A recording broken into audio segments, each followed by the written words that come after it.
Are you thinking about living in Shoreline, Washington? What? This is my backyard. I live and went to school and grew up here in the Shoreline area of Washington, just north of downtown Seattle. And it has changed a lot over the years, but there are lots of great things about it. And there are a few like real dicey things, situations, areas that I'm going to share with you just so you can have your eyes open as far as what you're going to get into if you decide to move to Shoreline, Washington. I'm a local real estate agent here. I want everybody to find their happy place when they move to the Seattle area. And so the goal of this channel is to help you find and identify a place you're going to love to live. But everybody has their own personality. All the little parts of towns and suburbs have their own personality. So we dive into that on the channel. If you want to shortcut the process, give me a call. And just like, I don't know, Dr. Fraser Crane, I'm listening. I will listen to you and help you kind of parse it down a little further if you want the shortcut track there. So that being said, let's jump in.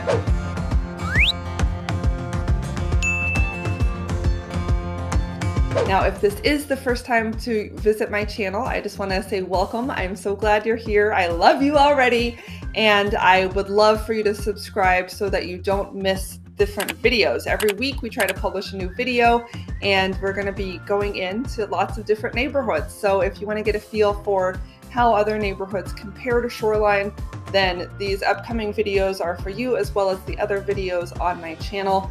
And yes, I do actually get out in the car and drive you around. You can kind of see what some of the fun things to do are in the different areas. So subscribe. If you have a question, type it in. I read all the comments. If you love it, give it a thumbs up. If you hate me and you think I'm a horrible person and I'm overly cheerful, then that's fine. You can give me a thumbs down. But I'd prefer this. So anyway, yes, Shoreline, let's get you oriented. So Shoreline is kind of the first stop north on I-5 after you cross out of the city of Seattle. So for many people who don't want to live in the city limits for whatever reason, typically, well, are we going to get political right off the bat? So there's a little bit more homelessness and drug use, a little bit different, police enforcement, that type of thing, different school districts. So a lot of people want to come north out of the city, and the horizontal street, east-west street, I-5 runs north-south. So you're coming north, and once you hit 145th here, boom, you're scot-free, you're in Shoreline. And Shoreline does span across pretty much the whole area from Puget Sound, which is our saltwater on the west, to Lake Washington. It actually does switch into Lake Forest Park, which is where I live. It's a little tiny township. It used to be unincorporated King County, but it all blends together. It's all urban. So just think of that area as the Shoreline area, Shoreline and Lake Forest Park, here north of Seattle toward the top of Lake Washington. And the zip codes, if you want to look those up, are 98133, 98155, and 98177. Okay, so in addition to I-5, which is our freeway that goes from Mexico north to Canada, we have another street called Aurora, Highway 99. And this is, I'm just going to tell you right away, this is one of the dicey areas in town. And if you're driving on Aurora, you could tell when you cross 145th, because that's when the prostitution starts. Yes, I am being real with you now. There have also been like my sister on Friday, she'll go out, she lives in Shoreline as well. She went out to the Thai food restaurant that was in the big shopping center, along with the Home Depot and the Costco and that type of a thing. And unfortunately, the Thai food restaurant had gotten, like, someone came by and stole all their money, basically. What's that called? A holdup, And someone came and stole their money, and then I think they got away on the bus. So, and it sounded like it wasn't the first time. So there is a lot of bus traffic on Highway 99. There are people like running across the street at night trying to like not walk down the long block to the light. So my husband, when he used to drive to work on the bus and he would be commuting in the dark, he would like say, I couldn't see these people. They were running across the street. So Aurora itself is just not the nicest part of town. I would say it's the least nice part of Shoreline. So as you're looking at a map and you're trying to decide where to live in Shoreline, just remember that you want to be as many blocks off of Aurora as you can be. And my sister actually lives a few blocks off Aurora toward Richmond Beach, and she finds that to be really nice. She's in one of the, a neighborhood with twists and turns and hills and rivers and gullies and things like that. So once you have hills and twists and turns, it's a lot less likely that you're just going to get people wandering off of Aurora, coming there to steal your packages and make trouble and that type of a thing. So actually, if you go further west from Aurora, maybe around 185th, remember Seattle stops at 145th, go north around 160th, we have Shoreline Community College, which is a big campus. They've got baseball fields and parks and things adjacent to that. They put on college shows that are nice. If you like to go to the theater on the cheap, you can see some performances there. And then if you go further north to 175th, you've got the Shoreline Library, which is amazing. I used to go there all the time. They have a relatively new building, and that's a lot of fun to visit. They have a great kids section. You can check out a lot of things online. Hang out and use the computers, reference. Anyway, not enough parking, but other than that, it's a great library. 175th also has one of our freeway exits. And then if you go north of that to 185th, that's about 185th in Aurora is where the Costco is and the Home Depot that I mentioned before, a bigger shopping center area. And that Costco is actually one of the busiest and most profitable Costcos in the state. So that's been a huge success and brings a lot of traffic to that area. That I don't know, you probably know all about Costco, so I won't talk about how much you can get, samples and all of the garden center plants are so affordable. Anyway, we all have our things we love at Costco, right? But so if you go west from there, about 185th, you'll get into a part of Shoreline that is adjacent to the salt water. It's called Richmond Beach. There's a beautiful park out there where you can go down, and they have, what are they called, like wildlife interpreters, oceanographers, people from the aquarium who at certain times of the year, like in the summer at low tide, every couple of weeks they'll schedule some sort of a wildlife walk, and the little kids can come out and find crabs and sea urchins, and then they'll tell you, oh, this was the octopus and that's endangered and we don't usually find these, or whatever it is. They'll kind of tell you about it and help you learn to identify and appreciate the different sea life here that we have on the coast, right? Because it's ocean water, so that's really cool, and it's so accessible. I don't even live in Shoreline. It's probably 10 or 15 minutes from my house, so that's really nice. And then the Richmond Beach area in general is considered sort of a prestigious part of Shoreline to live in. We actually have a gated community called the Highlands, which is a luxury community, I would say, with a lot of properties in the woods, larger properties, estate type homes, larger lots, and some with waterfront or water views. There's also another kind of similar but not gated luxury community called Innis Arden, which is along the Shoreline area as well, and they have a lot of great views out to the water. They have a pool and a tennis club. There's a homeowners association involved, but those are some of the nice luxury communities in Shoreline. And then there's the rest of us in our just $1 million homes. Maybe if you're up to like, $1.5 million, you're kind of crossing over into the luxury price point, but the median home prices in Shoreline now are about $750,000, $800,000, and that includes like condos and smaller residences. A lot of those $800,000 homes are going to be like 2,000 square foot split levels. So I hesitate to call them luxury, but that is kind of the price point here, and that's also what you should expect if you decide to move to the area. As far as new construction, one of the things that's happening in Shoreline is that we have the light rail coming through. This is our elevated train system that's going from SeaTac Airport in the south to downtown Seattle. It's currently built out to Northgate Mall, which is south in the city of Seattle at about 110th. So we're going to have a stop in Shoreline at 185th. And whenever they bring in a light rail like this, the stop is they want a lot of people to live within a walking distance of this bus stop or train stop. So all around this area, they have changed the zoning to be higher density, which means now we're seeing more apartment buildings, townhomes. We're trying to squeeze more people into these areas so that we can have a critical mass there to walk to these light rail stops. What else do we have? There's a great store called the Central Market. It's a grocery store. It's kind of like a Trader Joe's, but it's awfully big. And my husband calls it the party store. That's where he goes to get things like fancy coffee, fancy wine, just treats and unusual foods for parties. They have sushi there. They have these cool like cake decorations. You could buy a gingerbread house in the shape of a house with a just sold sign on it. And that would be, I always thought, like a cool realtor gift that I should give someone if they close their house in Christmas time. They make sandwiches. They sometimes are making tortillas and other things like live with a machine.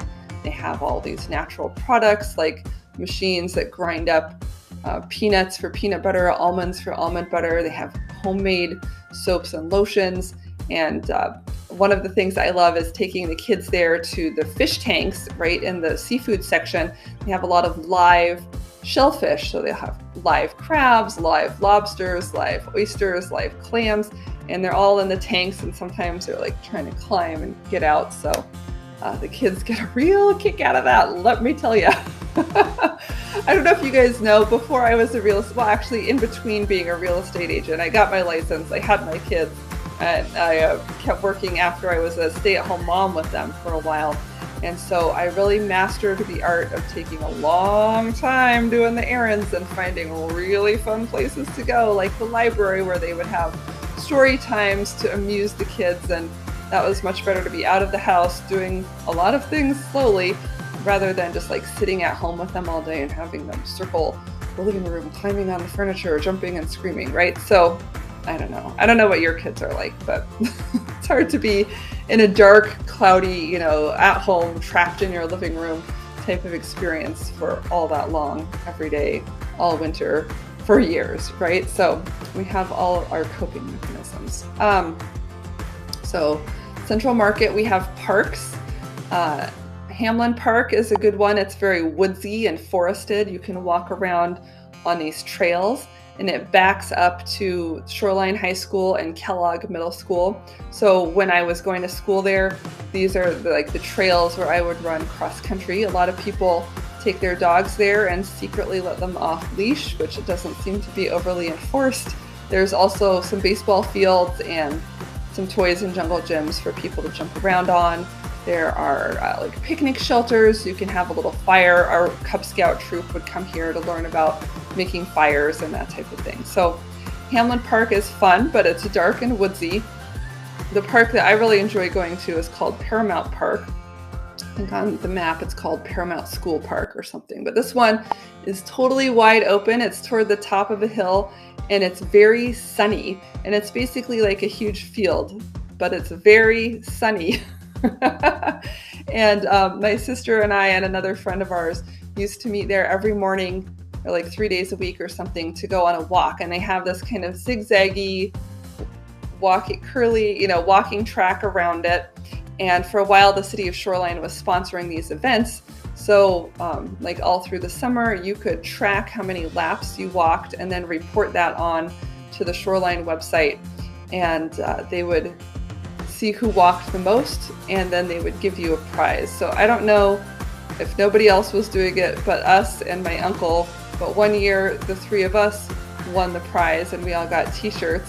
And then another year my uncle won the prize. He used to live close to Paramount Park, and he got like a CrossFit membership for a month or something. So he gave that to me, which was really nice of him. So the Shoreline Parks Department, I would say, is fairly active. In addition to this park, it does have a playground thing, and it has a cool like skateboard park. So if you're a cool boarder, which I'm not, you can skateboard there. If you're not a cool boarder, but you're an awesome little kid, you can put on your helmet and get your scooter, your Razor scooter, and you can go around on there. So that's a big attraction.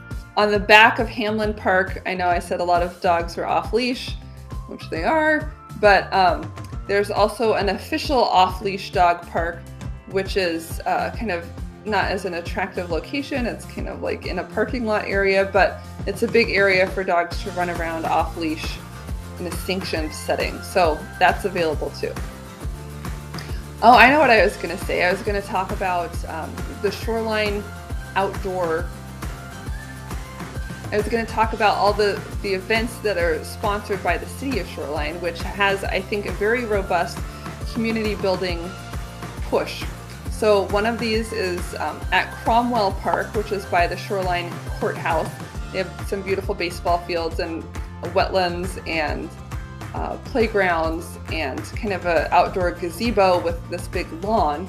So oftentimes in the summer, I would say like every evening, once a week in the summer, they will have a band come and play. Usually it's a local band. It might be like the Navy band or something like that, different genres of music.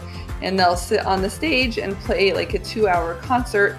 And so people can come, bring their kids, the kids dance around on the grass, people have picnics. And so that's been something that's really fun. And they also have a similar one during the summer at lunch times, which are occasionally, you know, more oriented towards kids music and attracting children and their parents. So that's been a really nice thing about Shoreline. They also have outdoor theater. So in the summer, they'll have like live plays that they put on a couple times. They'll have movie nights where they get the big screen and you can come watch a movie. It's pretty late at night because it doesn't get dark here in the summer until like 9 o'clock. So just imagine that the movie would have to start at 8:30 or 9. And if you're trying to bring your kids, like my kids don't do well if I keep them up late. So we haven't done that, but I've seen the flyers. I know it's available. There are lots of summer camps put on through the rec center. There's a public pool, although they might have just closed that. I think they're trying to build another pool.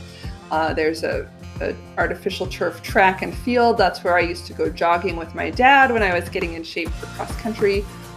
Every morning at like 8 o'clock, we would go jog at the track during the summer or after school. And it's all weather track, so you're not in puddles and getting wet like you are in a lot of other places you could be running in Seattle. They have a gym. I played basketball there, you know, all sorts of things. And the Shoreline Center, kind of this big rec center facility. They have a senior center there. They have like a holiday bazaar where they sell Christmas ornaments and crafts and gifts in December.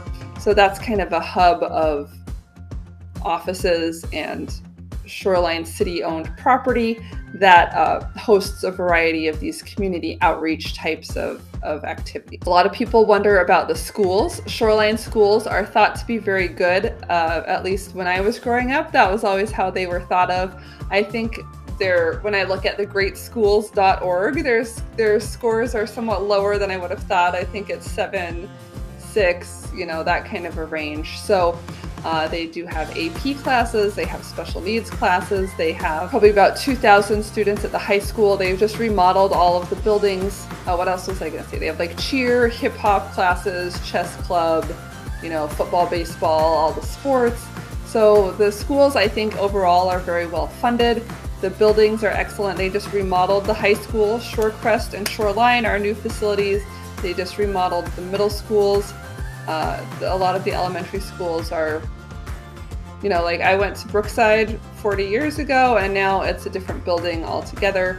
But so it has been remodeled in the last 40 years, but maybe that took place, you know, 20 years ago, 30 years ago now. I don't know how old I am, but it's been a while, but they are not like these horribly old, broken down buildings. And I think the buildings that they have remodeled were actually perfectly adequate before. So they do put money back into the schools and, you know, the results maybe are a little bit of a mixed bag, but they are at least putting your tax dollars to work in a visible way there with very nice facilities and a lot of different programs. The people in Shoreline, I would say, are a lot of families live here because of the school districts and the proximity to Seattle. A lot of people here are commuting into the city in order to, you know, they hop on I-5, they drive downtown, it's a half an hour or so. It's rush hour, you know, it's maybe 45 minutes depending on what time of day you're leaving and whether you're taking the bus. But we have very good access to downtown Seattle, and we have a lot of 1- and 2-parent working families in this area.